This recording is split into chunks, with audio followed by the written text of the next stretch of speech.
네.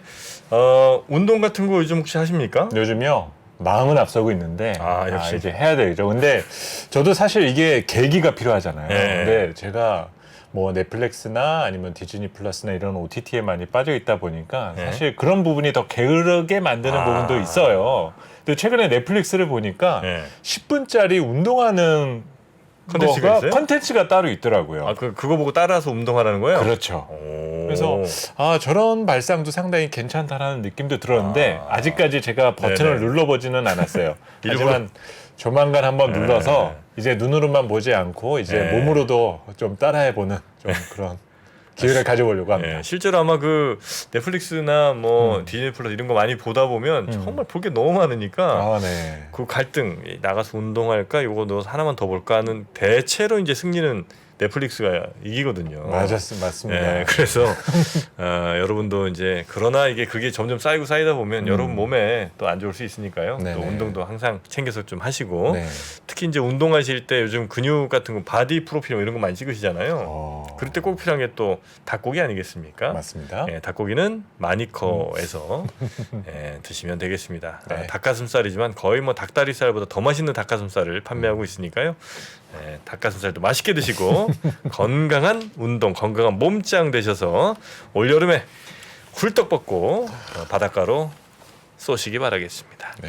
자, 오늘 시장 이제 하나하나 좀 살펴봐야 될 텐데 네. 오늘 시장은 우리 센터장님은 어떻게 좀 보셨습니까? 사실 많이 체감 지수가 가라앉았죠. 그리고 또 뭐 매파적 바람과 또 FOMC를 앞두고 있는 상태에서 파월러 의장의 발언 내용들이 있었기 때문에 네. 또 이건 또 뭔가 하면서 좀 움찔하는 분위기가 있었던 것 같아요. 그래서 뭐 시장 안을 들여다보면 버틸만도 했었지만은 또 시장 전체로 봤었을 때는 환율도 오늘 많이 급등을 했기 때문에 오늘 이분의 얘기 다시 꼼꼼히 좀 들어봐야 될 것 같습니다. 좋습니다.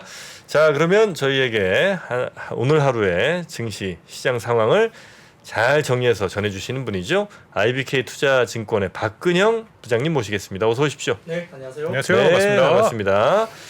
자, 오늘 시장 역시 뭐 파월의 입김이 많이 좌우를 했다고 봐야 되겠죠? 예, 역시 뭐 파월 의장이 사실은 뭐 생각보다 좀 더 매파적인 언급을 한 것 같아요. 뭐 최근에 분위기가 그래도 3월에 뭐 25pp 정도가 그래도 아직은 대세가 아닐까라고 시장은 생각을 해왔던 터에 네. 뭐 지표나 이런 것들, 물가 지표나 이런 것들 좀 보기도 전인데 갑자기 뭐 이렇게 좀 강한 발언 듯한 느낌이 들고 그러다 보니까 파월 의장의 청문회 발언 이후에 3월 달에 50bp 인상 가능성이 상당히 좀 높여지는 그런 모습을 페드와치에서 보였습니다만 뭐 그럼에도 불구하고 아직까지는 모르겠어요. 뭐 0.25도 갈 수도 있다. 아직까지는 그렇게 보는 게 그렇다는 보는 건데 웬만큼 충격적인 지표가 나오지 않으면 아마 기존의 속도를 갑자기 줄인 속도를 갑자기 가속하기가 페드 입장도 상당히 좀 만만하지 않을 것 같다는 거고요.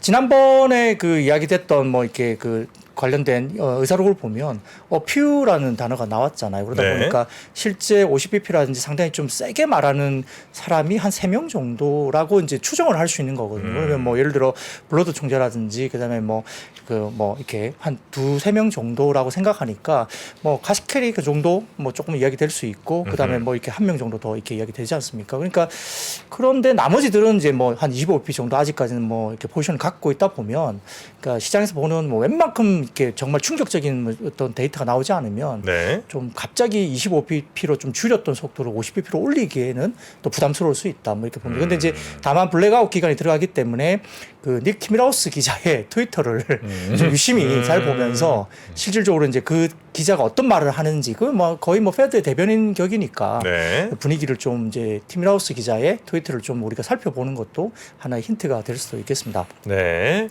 아무튼 이런 파월 의장의 의회 청문회 발언에 대한 연중 통화 정책 우려가 부각되면서 개장 초반 양시장 하락 출발을 당연히 했고요. 코스피는 시초가에 한 28포인트 가까이 하락하면서 출발을 했습니다. 외국인은 현선물 모두 매도로 출발했고 그다음에 기관은 코스닥 그리고 선물은 그래도 일부 매수 출발했는데요. 그럼에도 불구하고 이제 장중 내내 뭐 기관 외국인들은 팔았다 볼 수 있습니다. 다수의 시가총액 상위 종목들이 하락을 하는 가운데 SM이나 DB 하이텍 등의 지배 구조와 관련된 개별 이슈가 있는 종목들은 뭐 다소 좀 이제 상당히 좀 상승세를 보였지만은 환율이 이제 달러 강세를 반영하면서 다시 1,300원을 크게 이제 상회했습니다. 그래서 장중 제가 보니까 1,320원 선을 넘기기도 하는 모습까지 보였기 때문에 이런 부분들이 역시는 이제 수급 적으로도 외국인들에게 긍정적이지 않았던 환경으로 볼 수 있습니다. 네. 최근 강했던 코스피 쪽에서도 대형 2차 전지주도 약세를 보였다 볼 수 있는데 삼성 SDI나 LG화학 이외에도 철강주도 하락이 유도가 됐고요. 유가 하락의 영향도 종유가 있었고 그리고 화학주들도 매물이 추이가 됐습니다. 반면에 이제 코스닥 대형 2차 전지주들은 초반에는 오히려 상승세를 보였어요. 아침에 잠깐 약보합 보합 정도 되더니 일부 종목들이 이제 상승세를 보였는데 특히 에코프로가 재급등을 장중에 했습니다. 그래서 네. 코스닥 지수 견인도 또 했다 볼 수 있겠고 이게 어느 하나가 또 급등하고 좀 쉬었다 또 다른 게 급등하고 이런 식으로 계속 돌아가는 모습이 보이긴 합니다만 예전처럼 이제 다 같이 급등하는 모습은 아직은 아닌 것 같아요. 네. 그런 모습이 보였고요. 그 외에도 이제 엔터주들도 상승하면서 이제 지수에 영향을 줬다 볼 수 있습니다. 전반적으로 하락 종목 수가 좀 월등히 많았기 때문에 시장의 퀄리티는 조금 다소 개인들이 느끼기에는 좀 좋지 않았던 시장으로 볼 수 있겠고요. 외국인 기관 양시장 동반 매도를 보이면서 외국인들은 코스피 쪽에 전기전자나 운수장비, 보험 등은 그래도 매수가 일부 들어왔고 네. 그다음에 지금 코스닥 같은 경우는 지금 2차 전지 업종에 일부 매수가 들어왔고 기관 같은 경우는 코스닥 제약만 일부 매수가 조금 들어온 상황입니다. 업종별로 보자면은 섬유의복을 제외하고는 일제히 하락세를 보였는데 특히 3월 초부터 상승세가 지속됐던 화학 업종에 대해서도 차익 매물이 출회되면서 부진했고요. 업종 내에서 LG생활건강이나 아모레퍼시픽 등의 화장품주 약세도 뚜렷했습니다.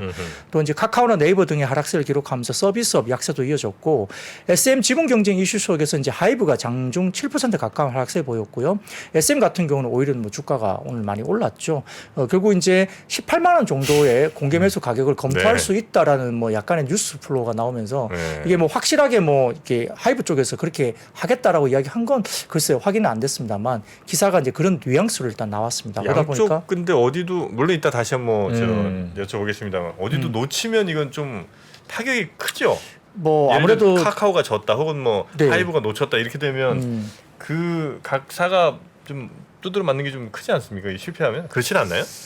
양쪽이 사실 지금 현재로서 물러나기가 좀 쉽지 않은 구도인 건 맞는 것 같긴 그래 해요. 보여서 네, 그렇습니다. 괜히 그거에 지면 마치 크게 뭘 잃는 것처럼 네. 될까봐. 근데 또 이제 이렇게 자꾸 주가가 올라가다 보면은 또 이제 그 공매도 관련된 쇼 스퀴즈가 또 나올 수도 있거든요. 승자의 저주 걸릴 수도 네, 있고. 그 최근에 한 달 정도 이렇게 공매도 금액을 보니까 한 달 누적이 한 2천억이 넘더라고요. 한 2,200억 정도 되나?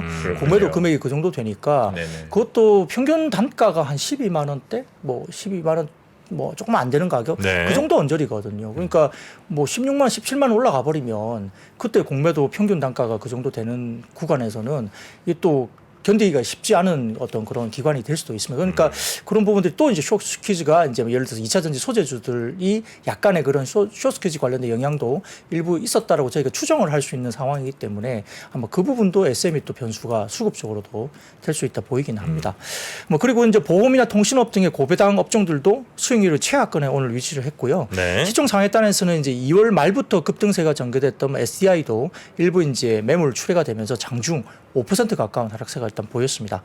코스닥에서는 외국인 기관 순매도세에 업종별로는 음식료, 담배, 오락 문화, 그다음에 일반 전기전자는 강세를 보였는데 말씀드렸던 특히 이제 에코프로가 장중 15% 이상 급등세를 보이면서 33만 원대를 장중에 도달을 했습니다. 무서워 여기. 네, 그래서 저희들도 사실은 좋은 건 알겠는데 너무 급하게 가니까 좀 저희도 당황스럽게 가는데 이걸 예측할 사람은 사실 없었겠죠. 네네네. 근데 이제 예측을 할 수는 없죠. 네, 그렇습니다. 그렇기 때문에 최근에 급등세는 사실은 조금 빠른 감은 있지만 아무튼 수급이 2차 전지 쪽으로 계속 몰려 있는 것은 맞는데 그런 부분들이 계속 돌아가면서 종목별로 이렇게 시차를 두고 돌아가는 것 같습니다. 그리고 반도체나 IT 소프트웨어, IT 하드웨어 등은 일단 좀 약세를 보였다 볼 수 있습니다. 네.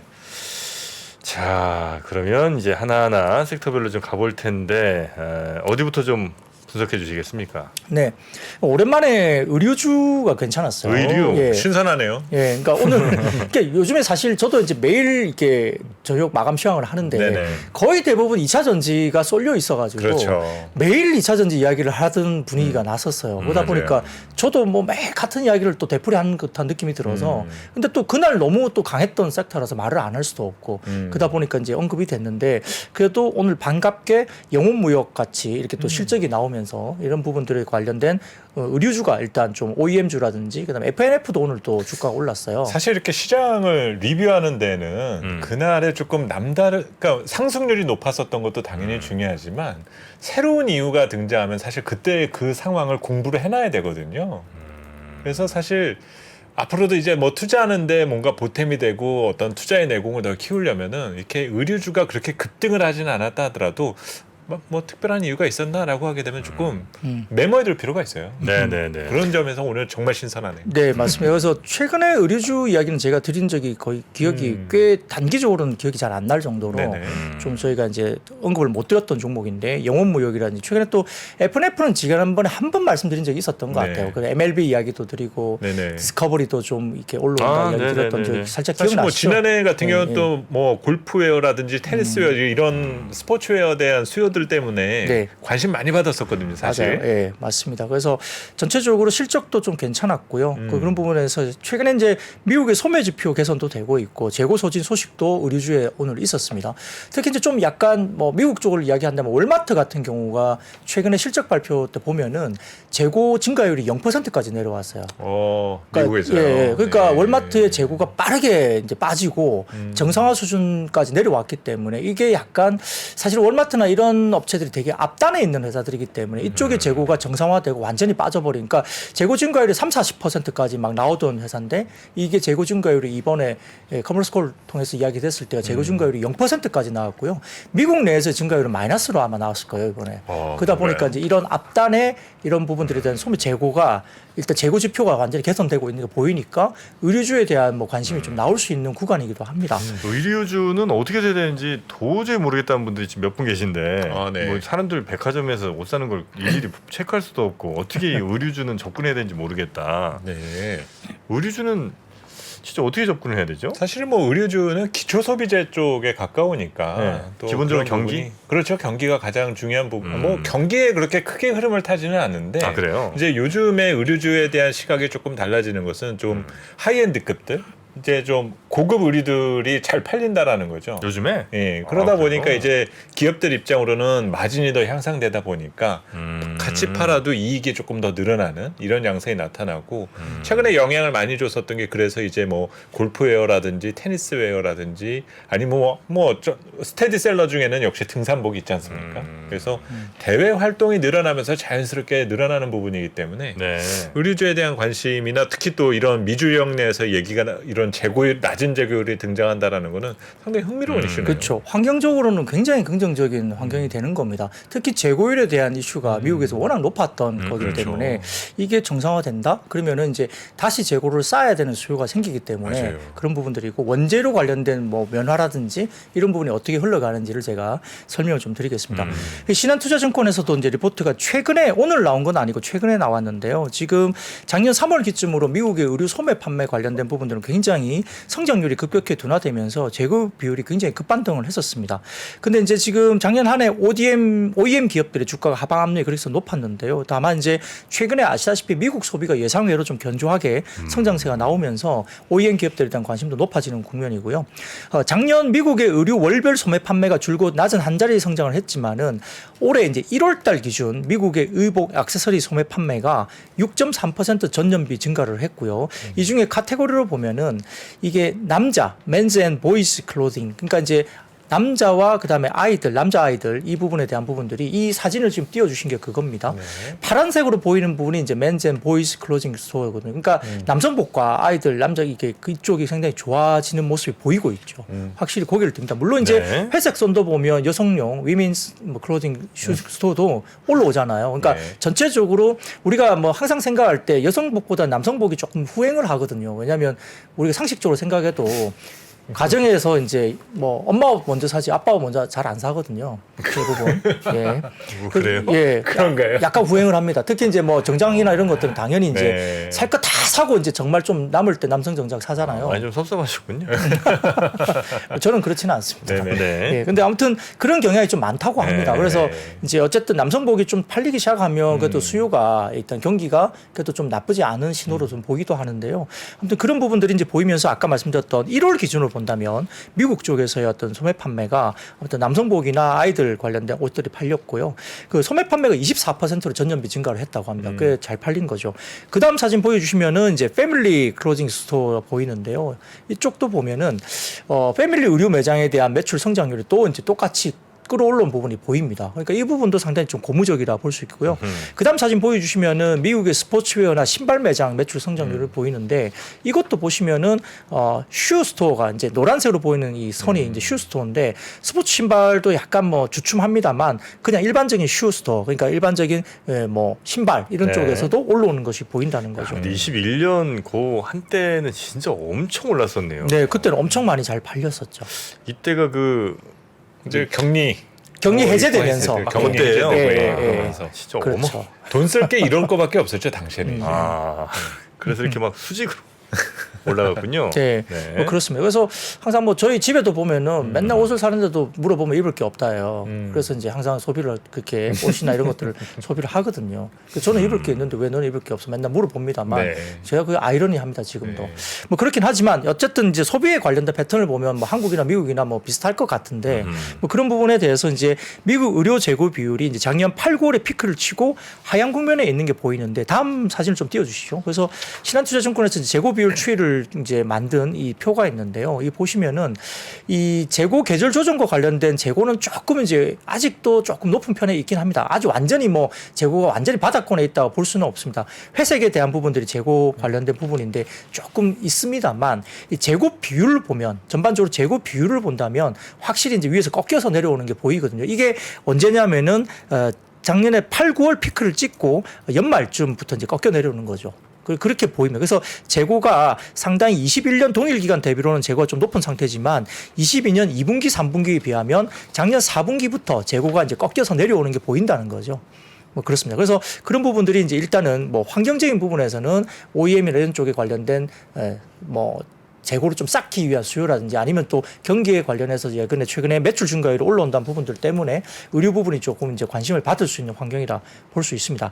그런데 뭐 미국의 추가 긴축 우려가 아직은 남아 있는 국면이기 때문에 여러 가지 소비 경기를 완전히 낙관적으로 볼 수 있는 상황은 아닐 수도 있습니다. 뭐 그렇긴 하지만 한세실업같이 예를 들면 OEM사 같은 경우는 그 작년 가을과 겨울 시즌 마트 바이어향 수주가 이미 보수적으로 상당히 많이 낮추어서 나갔다는 거죠. 그래서 그 뒷단에 이제 바이어 관련된 부분들에 대한 오더가 좀 올라올 수 있는 부분도 있는데 거기에다가 다음 사진을 보여주시면은 면화 가격 추이인데 여기 보시면은 확실히 2022년 초중반 정도까지 확 치솟았던 면화가 완전히 하향 안정화가 됐습니다. 그러다 보니까 OEM사 같은 경우는 이 면화 가격 안정세 때문에 원가 부담이 상당히 완화가 되고 있는 거거든요. 그래서 근데 이제 면화 가격이나 이런 것들은 바로 이제 실시간으로 반영은 당연히 안 됩니다. 음식료 같은 경우도 이제 뭐 이렇게 곡물이나 이런 게 바로 실시간 반영이 안 되는데 의류도 면화 가격이 바로 반영은 안 되기 때문에 조금 레깅을 한다고 보는데요. 그렇게 되면 좀 지나서 이제 이 원화 가격이 작년 중반부터 쫙 빠지기 시작했잖아요. 그러다 보니까 이제 면화 가격에 대한 원자재에 관련된 부담이 원가가 떨어지는 게 이제 올해부터 나올 수가 있는 거죠. 그런 것도 이제 좀 좋은 환경으로 볼 수 있겠고요. 그다음 사진 보여주시면은 이제 중국 쪽에 관련된 부분도 특히 이제 중국 소비를 우리가 좀 볼 수밖에 없는데 역시나 중국 쪽도 보면 다음 사진을 보시면은 의류 재고 증감률이 빠르게 소진되고 있죠. 네. 재고가 빨리 빠지고 있어서 이쪽도 환경이 괜찮고요. 그다음 사진 밑에 아래쪽에 보시면 중국 의류 도매 판매에서 재고를 뺀 쪽인데 이게 플러스로 이제 돌아서려고 이렇게 고개를 들고 올라오기 시작합니다. 그러다 보니까 플러스로 전환되면은 업황 반등이 완전히 되는 시그널로 볼 수 있는 국면인데 지금은 거기에 준하게 올라가고 있는 모습이 이제 고개를 들고 있거든요. 그러다 보니까 중국도 일단 소매 판매 관련된 부분들이 좀 열리는 거고 중국도 역시 지금 이제 그 리오프닝 하고 지금 해외로 이제 나가려고 계속 준비를 하고 있잖아요. 아직까지는 중국 내 여행 수요가 거의 90%가 중국 내에서 움직인다고 하고요. 10%만 해외여행을 간다고 합니다. 아직까지는. 근데 이제 해외여행을 완전히 열리게 되면은 실질적으로 또 옷도 더 많이 사 입고 이럴 수가 있겠죠. 신발도 사고 그럴 겁니다. 그래서 네. 그런 부분들이 보이는 거고요. 그래서 FNF 같은 경우는 특히나 이제 브랜드 관련해서는 올해 이제 2분기 정도에 중국 내 MLB 매장 수가 1,000점을 아마 넘어설 거로 보입니다. 작년까지 한 800개 점 정도 수준이었는데 1,000개 이상으로 이제 늘려나가는 상황이니까 상당히 좀 그쪽에 대한 매출 구조도 올라오고 생각보다 코로나 시점에도 잘 팔았어요. 매출 점당 매출 구조가 더 올라오는 구조였기 때문에 FNF가 상당히 실적이 그래도 네. 좋았고요. 그다음에 이제 그 영업 모역 같은 경우는 노스페이스라든지 파타고니아 이쪽 관련된 성장이 꾸준하게 바이오 쪽에 있기 때문에 분기 성장률이 상당히 안정적으로 나와서 실적도 굉장히 좋게 나오고 있는 모습이 보입니다. 그래서 이 OEM사의 밸류에이션이 상당히 좀 낮은 편이기 때문에 뭐 전방 소비가 뭐 다소 좀 악화되더라도 사실은 주가의 다운사이드에 대한 리스크는 그렇게 높지 않은 상황이기도 해요. 뭐 근데 이제 그러면 올라가는 뭐 어떤 부분이 뭔가 모멘텀이 있어야 가지 않느냐. 아무리 싸더라도 원래 싼 거지 아니냐. 밸류를 원래 낮게 받는 섹터가 아니냐 할 수는 있는데 아무튼 뭐 업황에 대한 기대감은 뭐 경기가 어쨌든 중국도 열리고 미국도 이렇게 재고가 소진돼서 어느 정도 다시 올라오게 되면 그래도 업사이드에 대한 부분들이 좀 더 크지 않느냐 이런 평가를 합니다. 다음 사진 마지막으로 좀 보여주시면요. 네. 작년 아웃도어 브랜드 작년 매출액입니다. 노스페이스 엄청 팔렸습니다. 이게 보시면은 노스페이스 제일 많이 팔렸고요. 디스커버리도 FNF 관련해서 이제 노스페이스는 영업 무역과 관계가 되는 거죠. 그리고 이제 디스커버리는 FNF하고도 볼 수 있습니다. 뭐 K2, 블랙야크, 뭐 네파 등등인데 아무튼 뭐 노스페이스나 디스커버리 중심으로 상당히 좀 주도를 하고 있는 시장이기 때문에 노스페이스는 영업 무역에 대한 영향이 있는 것 같고요. 네. 디스커버리도 MLB라든지 그다음에 관련해서 이 관련된 FNF 쪽도 이제 좀 주목을 받는 것 같습니다. 한 4, 5년 아니다 좀 더 됐나요? 하여튼 그 등산복 막 정말 전성시대가 있었잖아요. 그럼요. 그때 막 그거 아시잖아요. 그 우리 한국 여행객들의 유니폼과 같은 등산복. 그러니까 그래서 막 저 어디 이렇게 스트리트 무슨 의류 매장 같은 것들이 전부 다 막 K2 옆에 밀레 맞아요. 옆에 뭐 블랙약 그렇게 쫙 있었던 지금은 이제 그거보다는 확실히 분위기는 좀 다운된 거죠. 그때 사실 좀 아닌 거죠. 그러니까 아웃도어 브랜드들이 되게 그 스펙트럼이 되게 넓어진 것 같아요. 이제는 예전에는 이제 뭐 등산복이 워낙 기능성 제품이다 보니까 그런 제품이 사실 그 한 벌만 있으면은 때도 덜 타고 워낙 좋았었거든요. 근데 요즘은 스포츠웨어들 중에서도 그에 준하는 제품들이 좀 많이 등장하다 보니까 약간은 좀 분산된 느낌. 그리고 이제 좀 아무래도 등산복은 아재는 감성이다 보니까 네. 이제 조금 이제 기피하게 되고 저도 등산복은 아직 없습니다. 아 그렇습니까? 네. 그럼 이제 좀 여성분들은 이제 레깅스나 뭐 이쪽으로 좀 많이 좀 입으시고 그런가요? 등산 갈 때도 요가복이나 이런 쪽에 요가복 이런 쪽. 네. 네. 그 등산하실 때도 레깅스 입고 하시더라고요. 진짜요? 그렇군요. 정말요? 아 정말 이 두 아저씨들. 등산을 잘 안 다녀서 저는 네. 등산을 안 갑니다. 네. 아이고 또 다음 주부터 주말부터 또 예. 엄청 가시겠네. 아니, 저는 개인적으로 올라갈 네. 걸 내려올 걸 왜 어느 올라가냐 그런 지역인지. 주의이기 때문에. 아이고야 아재요. 네. 그리고 뭐 주말에는 집에 가족들과 있어야지 등산을 네. 뭐 같이 가면 몰라도. 선글라스 필수입니다. 네. 왜요? 선글라스 꼭 끼셔야 됩니다. 그냥 뭐 이렇게 예. 변명. 선크림만 바르면 될 것 같은데 네. 굳이 선글라스를. 선글라스 꼭 가져가시고요. 네. 자 등산 의류 관련해서 좀 오랜만에 의류 관련 좀 섹터를 살펴봤고요. 네. 다음은 어느 섹터 볼까요? 네, 오늘은 뭐 전반적으로 이제 섹터 관련된 이슈보다는 이제 종목들이 좀 눈에 띄는 게 있었는데요. 뭐 LG전자가 오늘 그래도 IT 대형주 가운데 유달리 좀 오늘 올라오는 모습이 보여서 요즘 LG전자가 엄청 강해요. 네, 강합니다. 생각보다 강해요. 그래서 LG전자 이야기를 잠깐 간단하게 좀 드리고 싶은데요. 네. 그 LG전자 프리미엄 가전 매출이 이제 뭐 작년 초에 55%에서 최근에 60%대로 올라왔다고 합니다.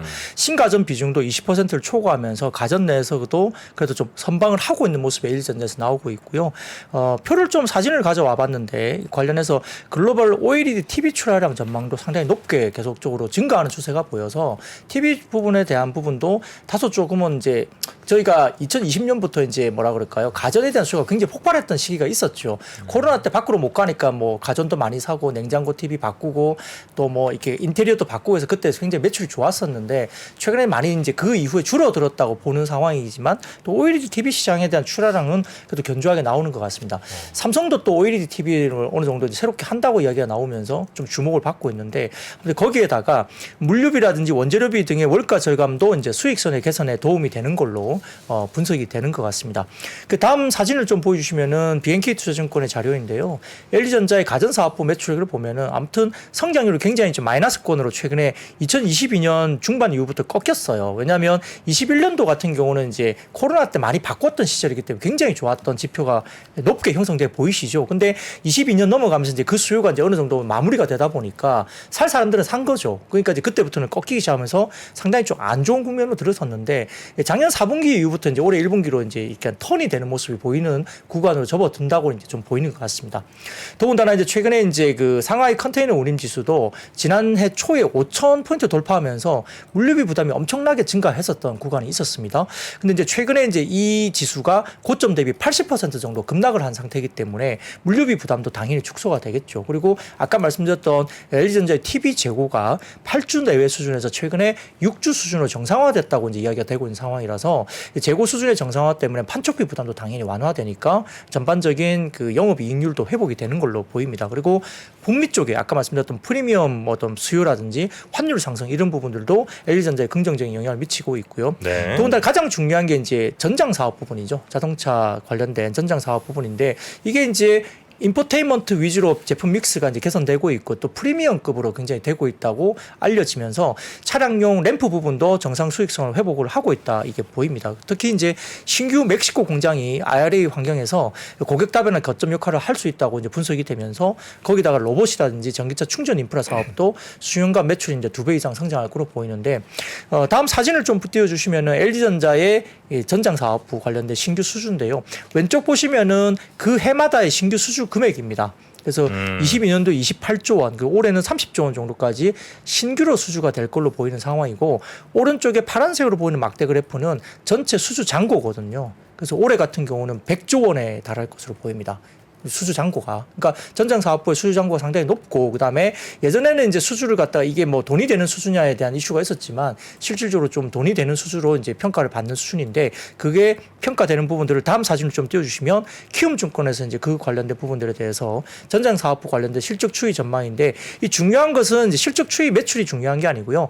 영업 이익률이 되게 중요하거든요. 그래서 파란색 선으로 보이는 게 21년도까지는 영업 이익률이 굉장히 좀 낮게 마이너스권이었다 볼 수 있죠. 그러니까 이제 적자 사업부였는데 점점점 이게 이제 매출이 올라오면서 23년도 이후부터 이제 플러스권으로 접어드는 모습들이 보인다는 거죠. 추정을 하고 있습니다. 플러스권인 거군요. 저게 오른쪽에 네, 영업이익률을 봐야 맞습니다. 되는 거니까. 네네네, 그렇습니다. 지금은 전부 다 마이너스라는 얘기네요. 네, 22년도까지도 약간 애매한 뭐 완전 마이너스권은 아니지만 소폭 흑자. 그러니까 21년도까지는 적자였고요. 이 그래프는 좀 시청자분들이 조금 주의해서 봐셔야 될 것 맞습니다. 같아요. 예, 파란색 선의 영업이익률에 대한 부분들을 오른쪽으로 보셔야 되는데 계속 마이너스입니다. 지금 네네 사실. 맞아요. 그 중간 좀 위에 0%가 있고 50 이렇게 올라와 있죠. 그러니까 그렇네요. 이익률이 0% 위로 올라가야지 이제 수익권으로 보는 거니까. 저한테 저렇게 그리면 안 되는데.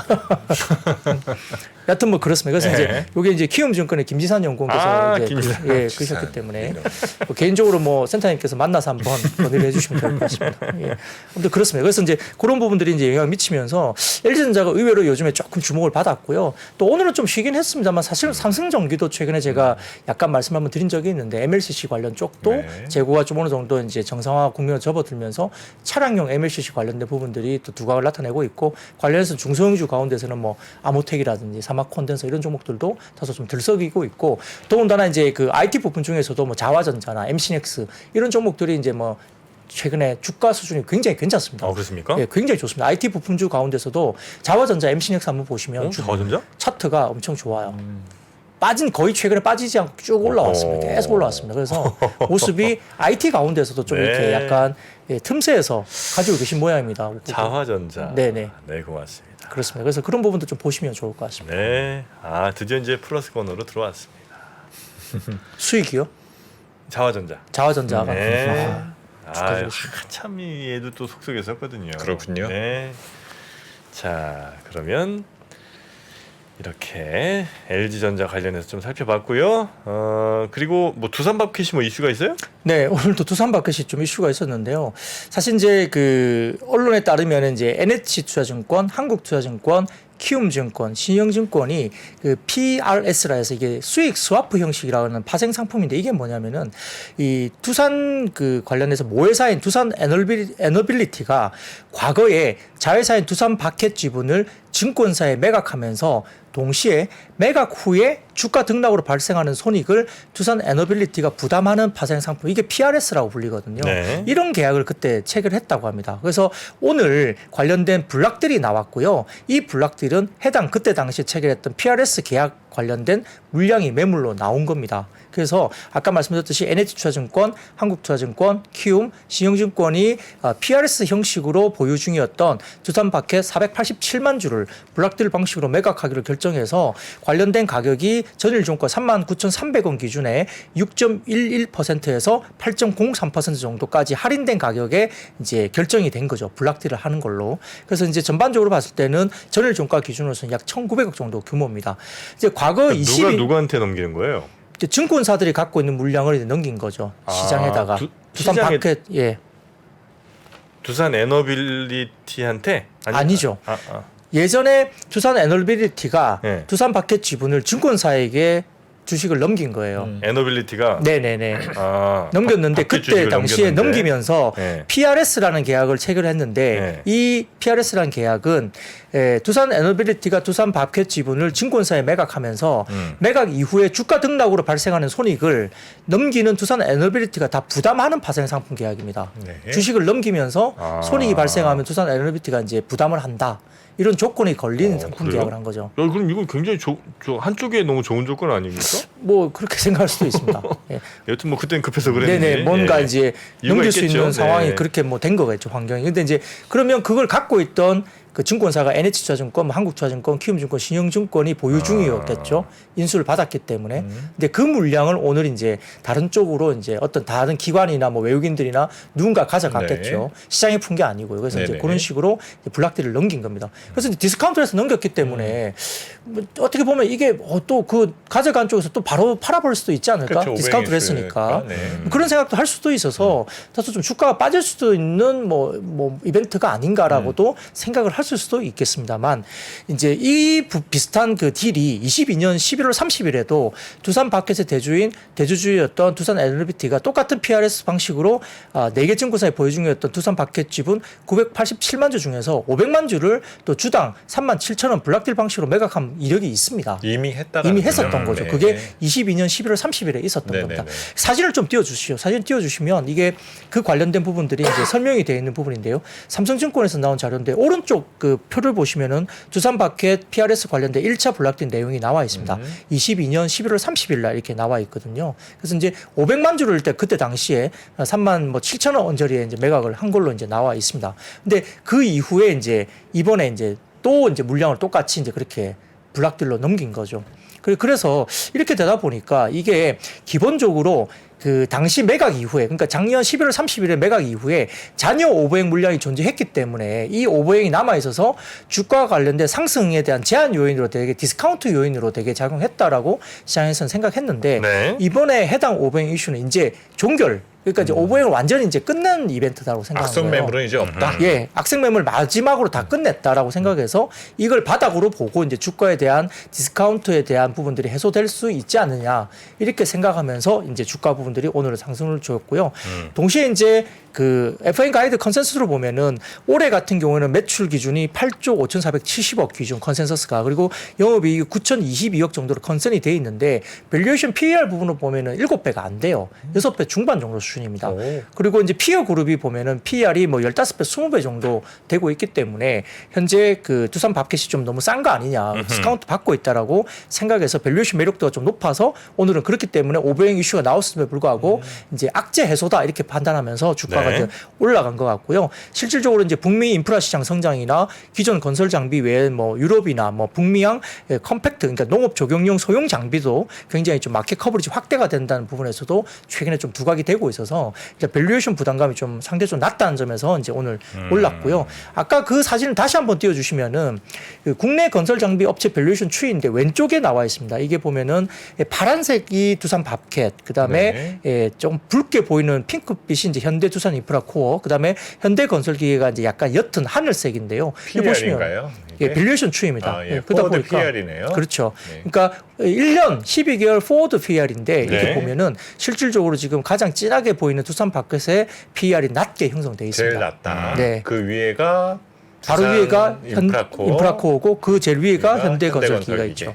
네. 그 상대적으로 두산 바켓이 좀 싸게 거래가 된 거죠. 네. 그러다 보니까 이제 밸류에이션 할인이 됐던 오버행 이슈가 이제 끝났다는 이슈가 생기면서 약간 밸류에이션 매력도가 부각되면서 오늘 주가가 좀 상승했다 볼 수도 있습니다. 음. 자, 두산 마켓이 그런 이슈가 있었군요. 자, 그리고 튀김 로봇 출시에 네. 관련주들이 또 있습니까? 네, 이거는 이제 사실 약간 오늘 테마성의 움직임이라 볼 수 아, 이게 있습니다. 저도 기사는 봤는데 네, 이거 맞습니다. 로봇 테마예요? 네, 그렇습니다. 이게 뭐 이렇게 큰 네. 건 아니었잖아요. 네, 예. 그렇긴 한데 이제 워낙 최근에 로봇 관련된 뉴스 플로우가 계속 동시다발로 나오다 보니까 네. 아직도 수급이 살아있는 국면으로 가는 것 같고요. LG전자가 이제 특허청에 튀봇이라는 상표를 출원했다 알려집니다. 이게 결국은 튀김 로봇이거든요. 튀김 로봇. 그래서 이제 지금 반죽도 해주나요?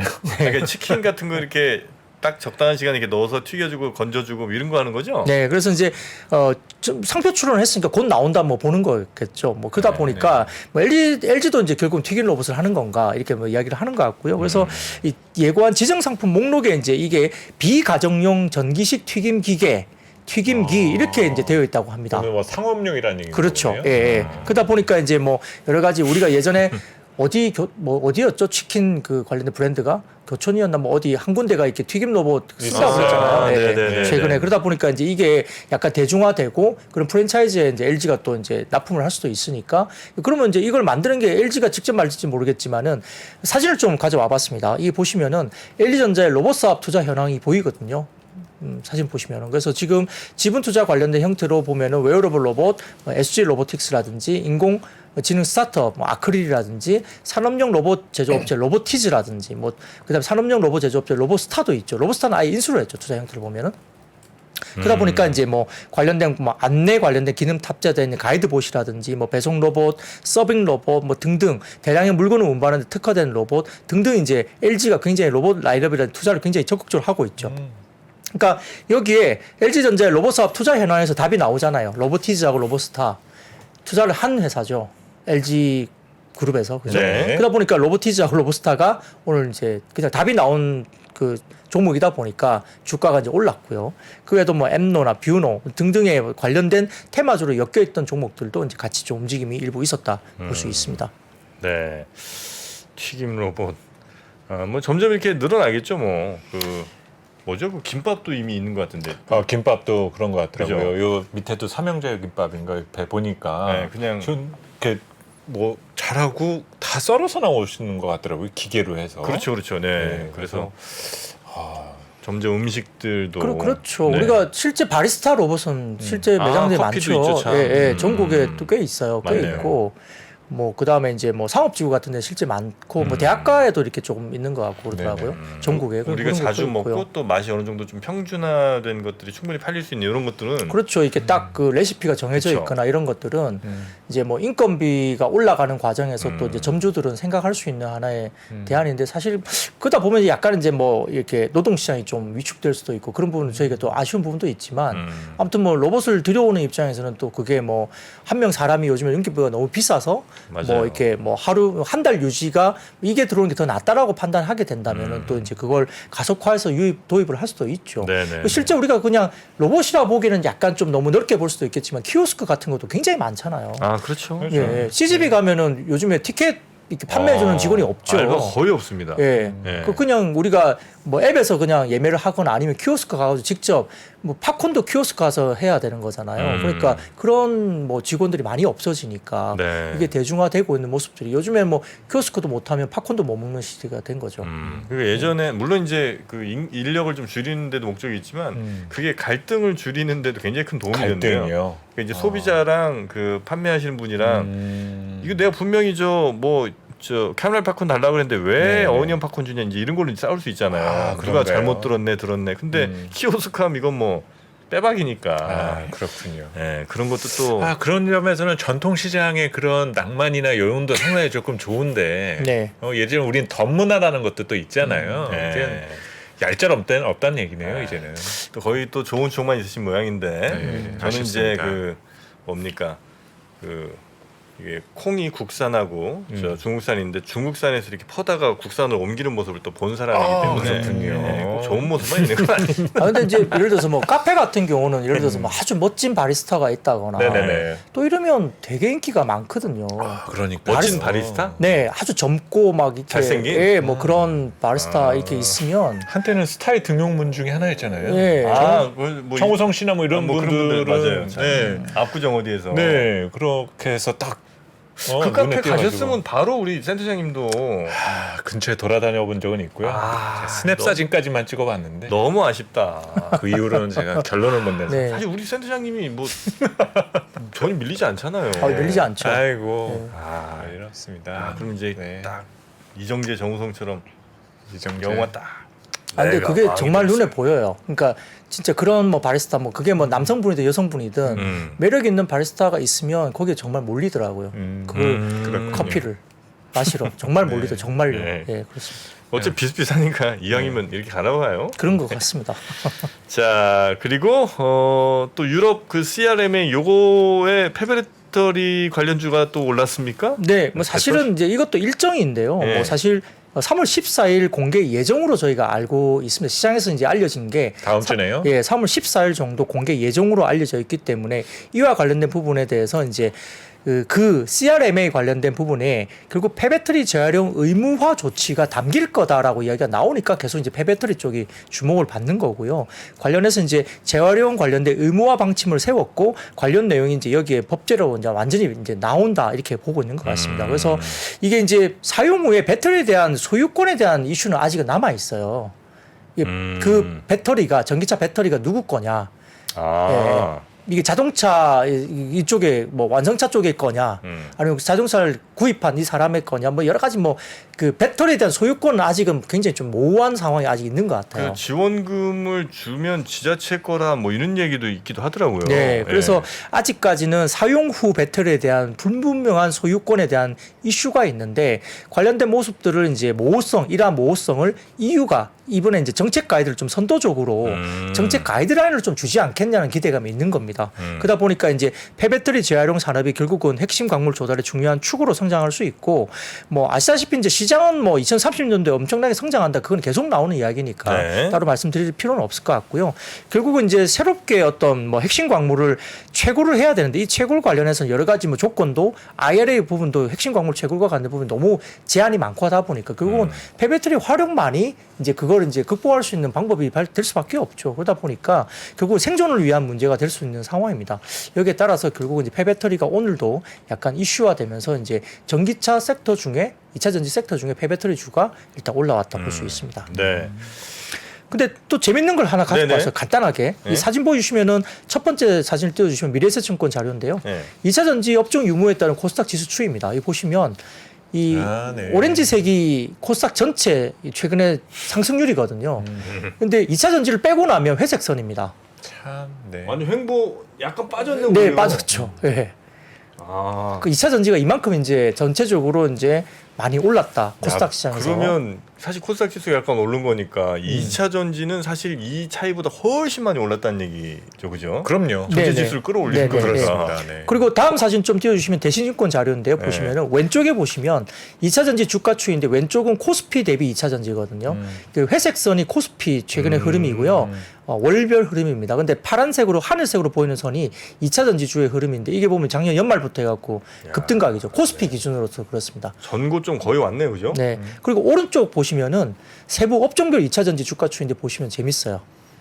어떻게 보이세요? 셀 소재가 뭐 날랐고. 예, 약간 짙게 나타난 이 선이 소재거든요. 소재가 날아갔죠. 장비는 조금 예, 힘드네요. 예. 그리고 장비가 제일 좀 못 올랐고 뭐 셀 업체가 이제 뒤에 이렇게 있는데 네네네. 그래서 이제 일부는 그렇습니다. 그래서 소재가 이렇게 많이 올랐으니까 이제 다음에 남은 건 셀. 장비냐 이렇게 이야기하는 분도 계시고 뭐 그런 분도 계시고 아니면 거꾸로 소재가 너무 많이 올랐기 때문에 뭐 소재가 빠져야 되는 거냐 뭐 그런 생각을 하는 수도 있겠죠. 이 차트를 보면. 네, 네. 근데 이제 아직은 모르겠어요. 뭐 더 갈 수 있는지 없는지를 말하는 것은 조금 쉽지 않은데 그런데 이제 약간 이제 논리는 그래도 조금 이제는 뭐라 그럴까 다 가는 분위기보다는 좀 개별적으로 종목을 좀 추려자 이런 리포트가 최근에 나오기 시작합니다. 네. 그래서 오늘 같은 경우는 모 증권사에서 나온 리포트는 뭐 그 가운데서 많이 올랐기 때문에 상대적으로 더 오르는 종목으로 뭐 LNF하고 SKC 이렇게 해서 찍어서 이제 좀 리포트가 나오기도 했거든요. 오늘 보니까. 네. 그래서 이제 증권사마다 다 좋다기보다는 다소 이제 최근에 오른 밸류에이션에 대한 이슈가 있다 보니까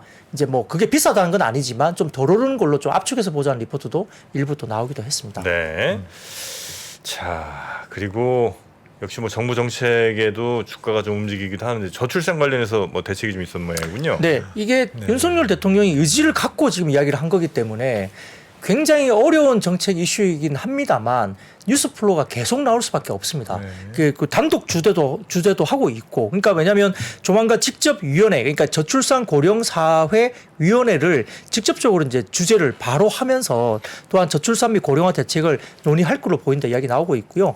국민이 체감할 수 있는 과감하고 확실한 저출산 대책을 마련하라고 또 지시를 했다고 알려지면서 전반적으로 이제 출산 관련된 부분들에 대해서 이렇게 지시가 내려오니까 관계부처는 어떻게든 뭔가를 내야 돼요. 이게 뭐 실효성이 있을지 없을지 잘 모르겠지만 어떤 식으로든 구체적인 안이 뭔가가 나오고 거기에 대한 뉴스 플로우가 앞으로 계속적으로 좀 당분간 좀 나올 가능성이 있다고 보이는 것 같습니다. 그러다 보니까 이제 테마성 이슈가 있으면서 주가가 이제 관련주들이 움직이는데 더군다나 또 서울시까지 또 이 관련된 정책에 대해서 좀 더 보완을 했습니다. 서울시가 오늘 같은 경우죠. 난임 부부 시술비 지원 시에 소득 기준을 폐지하고 모든 난임 부부의 시술비를 지원한다고 서울시가 밝혔습니다. 그래요? 그 내용은 난자 냉동 시술을 원하는 30, 40대 여성에는 첫 시술비로 최대 200만 원을 지원한다 이게 나왔습니다. 근데 사실 이게 큰 금액은 아니에요. 뭐 200만 원 자체는 클 수도 있지만 전체 이게 시술 관련된 비용은 사실 뭐 관련해서는 크다고 볼 수는 없어요. 워낙 시술비가 이보다 훨씬 커요? 훨씬 많이 든다고 하더라고요. 그래요? 네, 힘들기도 하고 이 관련된 이야기가 시험관 이런 것들은 되게 또 많이 힘들기도 하고 돈도 많이 든다고 하더라고요. 그래서 그런 부분인데 아무튼 이 최대 200만 원 지원에 관련된 서울시가 발표가 있었고요. 그래서 이제 초저출생 문제 해결을 위한 뭐 가능 자원을 최우선적으로 투입한다. 이렇게 오세훈 시장의 뭐 의지가 반영됐다는 대책이다. 이렇게 뭐 시장에서 이야기하고 있는 것 같은데 아무튼 뭐 아이를 낳고 싶어하는 난임 인구에 대한 지원을 우선적으로 한다는 겁니다. 근데 국무조정실이 지난해 7, 8월에 이 연령대 그러니까 30, 40대 관련된 부분에 대해서 청년 그 15,000명을 대상으로 청년삼 실태 조사를 실시했던 결과가 있었는데요. 이걸 갖다가 전일 윤석열 대통령 주재 국무회의에서 보고를 했다고 합니다. 국무조정실에서. 그러니까 미혼 조사 결과 미혼 청년이 향후 결혼 계획에 대한 응답에 75.3%가 결혼 계획이 있다고 응답을 했다고 합니다. 아닐 것 같은데. 글쎄 이게 뭐 현실성이 어떻게 표본이 어떤지는 모르겠습니다. 누구한테 물어본 건지 모르겠는데 네네. 75%는 절대 안 나올 것 같은데. 근데 그게 지난해 7, 8월에 했다고 하는 실태 조사라고 하는데 하여튼 보고가 된 것 같습니다. 그래서 이 보면 남성이 79.8%, 여성은 69.7% 있다라고 답변했다고 전해지는데 네. 출산 의향에 대해서는 기혼자를 포함해서 그러니까 자녀가 있는 경우에 향후에 추가 출산을 하는 것을 포함해서 남성은 70.5%가 출산 의향이 있다고 밝혔겠죠. 근데 여성분들은 제가 보기에는 조금 낮을 수도 있겠다는 생각이 듭니다. 예. 근데 아무튼 이런 부분들이 또 알려지면서 뭐 여러 가지 정책적인 이슈가 또 나오다 보니까 또 앞으로 또 구체적인 이야기가 또 나오겠죠. 이게 뭐 회의를 한 번으로 끝내지는 않을 거예요. 대통령 의지가 워낙 있는 거기 때문에 그러다 보니까 관련된 쪽에서 아마 좀 우리가 알고 있는 꿈비라든지 뭐 캐리소프트, 뭐 제로투세븐 아가방 컴퍼니 등이 올라왔는데 근데 조금 구체적인 종목 중에서는 태아 및 산모 관리용 의료기기 전문 기업인 비스토스라든지 그다음에 이제 난임 불임 관련된 사업을 영위하는 테라젠 지놈 케어를 자회사로 보유하고 있는 테라젠 이텍스 뭐 이런 종목들도 부각이 됐다 이렇게 볼 수는 있습니다. 저는 뭐 사실 이 저출산 이거에 그냥 우리가 저출생에 익숙해지는 게 더 맞는다고 보는 사람이지만 만약에 출생률을 높이고 싶다 그러면 차라리 같은 돈을 쓸 거면 우선순위를 뭐 반값 모텔이라든지 이런 걸 통해서 차라리 20대 네. 정말 아무것도 모를 때 덜컥 결혼하게 만든 게 차라리 낫다. 아. 3, 40대 이렇게 뭐 난인전 이거 할 때 아니다. 제가 저는 좀 더 근본적인 거를 해결해 주는 게 좋은 것 같아요. 뭐요? 그러니까는 우선은 일자리가 많아야 되고, 집 해결돼야 되고. 예, 그리고 일자리를 시작하면서 소득 수준이 빨리 올라가야만 결혼이나 다음 어떤 그 라이프 플랜에 대해서 우리가 그림을 그려나갈 수가 있게 되는데 현재 사회 진입 세대가 그게 불투명하니까는 당연히 미룰 수밖에 없는 거지 않습니까? 근데 저출산 대책이다라는 이런 좁은 범위에서 대한 대책이 나온다라고 해가지고 그게 어떤 실효성이 있다라고 보기는 조금 어려운 부분인 것 같아요. 네네네. 또 여성분들 입장에서는 조금 상대적으로 불리한 부분이 있잖아요. 그런 것도 있죠. 예, 또 뭐 이게 출산 문제라는 게 여성 문제가 아니라 이건 남녀 같이 해결해야 돼, 생각해야 될 문제지 그렇죠. 않습니까? 예, 뭐 일을 하고 싶은데 일을 못 하게 되는 기간이 생기거나 그럼요. 그건 물리적으로 그렇죠. 그럼 뭐 그런 부분들 그리고 육아에 대한 어떤 뭐 분담이라든지 이런 것들을 같이 남성들이 또 어느 정도 하느냐 이런 부분들을 또 사회적인 어떤 그런 것들이 좀 공감대가 형성돼야 되고요. 쉽지 않습니다, 이 부분들은. 또 정답 얘기 많이 해주시네요. 네, 좋은 얘기. 우리 네. 육아 얼마나 많이 도와주시죠, 우리? 저는 뭐 둘째 열심히 키우고 있습니다. 지금 현재. 네, 둘째가 이제 초등학교 들어갔죠. 아 그렇습니까? 네, 첫째는 이제 집에서 나갔고요. 독립했습니다. 독립해서. 첫째는. 예. 벌써요? 예. 예, 취업을 해서 독립했습니다. 에이 거짓말. 맞습니다. IT 회사에 들어갔어요. 첫째는 몇 살인데요? 21살입니다. 와 진짜 그 결혼이 이렇게 일찍 하셨어요. 뭐 일찍도 아니죠. 예. 아 우리 부장님 42 아니시셨나? 감사합니다. 네.